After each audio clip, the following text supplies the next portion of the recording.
In this Elder Scrolls Online video, we're going to take a look at the top 5 Tanking Monster Helm sets.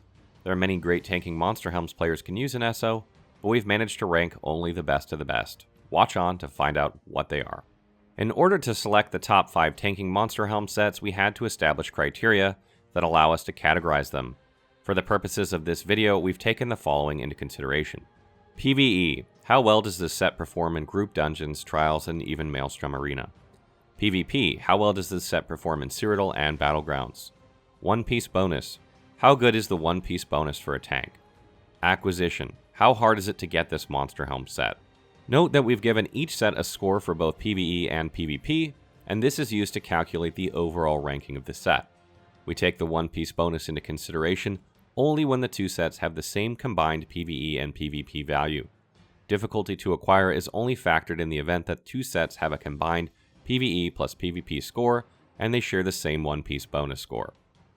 Coming in at number 5 is the Thor Vokoun set that was added with the Dragon Bones DLC in February of 2018. This set allows you to place Minor Maim on all enemies around you constantly, reducing the damage you take by 15% from each. This set really shines in group dungeons and trials where you're tanking many enemies at once, and can help to keep you and your teammates alive, since Minor Maim will apply to damage done to them as well. In PvP, the Minor Defile can debuff players by up to 23% reduced healing received should you invest heavily into the Befoul Champion Star, and this is quite a significant amount. However, this set doesn't have a better PvP rating because it is hard to stay in range of many players unless you are specifically defending breaches and pins during sieges, which completely rules out Battlegrounds. When fighting out in the open, it is hard to maintain a good position for maximum impact, and though it is still useful while fighting in smaller battles, you will often not reach the full potential of this set. Thor Vokoun has a decent One Piece bonus, maximum health, that any tank can make well use of, but it is not very easy to acquire. Fang Lair is one of the most difficult group dungeons in the game, and you will need a solid group and understanding of its mechanics in order to obtain the helm for this set. You will also need to own the Dragon Bones DLC or have SO+, which not everyone does. At number 4 is the Lord Warden set, which was added with the Imperial City update in the fall of 2015. This set allows you to buff you and your teammates' physical and spell resistance by 3,870 when you take damage. This helps with your own survivability as well as that of your group, which is why it is on the list. Much like Thor Vokoun, this set shines in group dungeons and trials, while you'll be tanking many enemies at once and where your teammates are likely to catch some AoE damage that you can help mitigate. This set is slightly better than Thor Vokoun in PvP because it depends more on the positioning of your group than on the enemy, something that is easier to manage. However, it will also work much better in situations where your teammates are clustered together, which are the same scenarios listed above. In addition, Defile can be cleansed by your enemies, while this buff cannot. The One Piece bonus of this set is very good, and only Monster Helm sets offer both physical and spell resistance on the same bonus, unlike traditional 5-piece sets that have them separated into 2 bonuses. This was the deciding factor when ranking it versus Thor Vokoun, which only gives max health. It is also much easier to acquire as Imperial City Prison is not as difficult as Fang Lair. The Troll King set is part of the base game, one Tamriel, and can be found in the Blessed Crucible group dungeon. This set increases the health recovery of yourself or your teammates by 1,548 whenever you heal them and they are below 50% health. This set has no cooldown, so you can affect all players in your group at once, assuming that you have some sort of AoE heal like Vigor or Cleansing Ritual. This set used to be even better before the Wrathstone changes to racial passives, but you can reach an absurd amount of health recovery by combining it with the Permafrost set and the Orginum Scale set, making you very hard to kill. In PvP, this set allows you to tank large groups of players assuming you are geared properly. Because your health recovery still applies when you are CC'd, it renders them much less useful to other players, making them waste their time on you while your group wipes them out.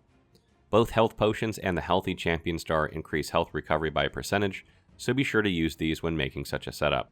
This set has a poor One Piece bonus in healing done, but is considerably easier to obtain than Thor Vokoun and Lord Warden, making it slip ahead of both of them by a small margin.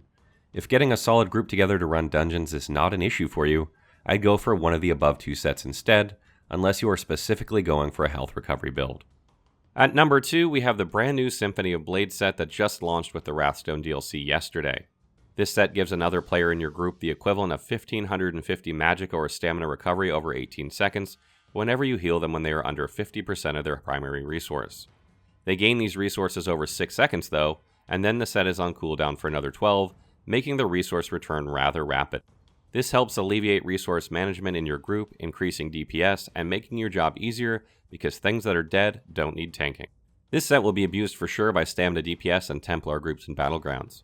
Imagine 4 stamina DPS running Vigor that make each other all recover resources naturally without having to change their build one bit. It will have much more limited use out in Cyrodiil because unless everyone in the group is wearing it, you will likely not notice the change. In addition, that amount of resource gain won't do much to save you against a Zerg army. The one-piece bonus of this set increases your healing done, which isn't particularly useful to most tanks. And even though some may enjoy it, there are better bonuses out there to be sure. It beats out Troll King for the second spot because resources are more important than healing in many cases. Taking the number 1 spot, we have another brand new set in Stonekeeper, which just became available with the Wrathstone DLC yesterday as well. This set gives the player a large amount of stamina magicka and a bit of health for simply blocking consistently. Since this is something tanks do anyway, it makes it a perfect set for this role. 5,350 stamina and magicka every 14 seconds translates to roughly 764 magicka and stamina recovery, which is a staggering amount. This should allow just about any tank to self-sustain throughout any fight, and makes blocking for extended periods a non-issue. In PvP, this will allow players to create perma-block builds while topping off their magicka, which can be used to heal or cast a damage shield, making them nearly indestructible. If you're looking for that monster helm set that will keep you alive longer than any other, this is the one for you. Resource management is key in PvP, and although this one provides less than Symphony of Blades, it actually provides them to you. The one-piece bonus is second only to Damahost for the best one-piece bonus in the game. Adding 548 stamina and magicka and 603 max health is a huge amount of stats for one piece of gear, and that is before the enchantment on the piece of armor. The only downside is that the set is hard to get and requires the new Wrathstone DLC, which you may or may not have. Stay tuned as we cover more of Elder Scrolls Online's many sets and take a look at which are best for each role and game type.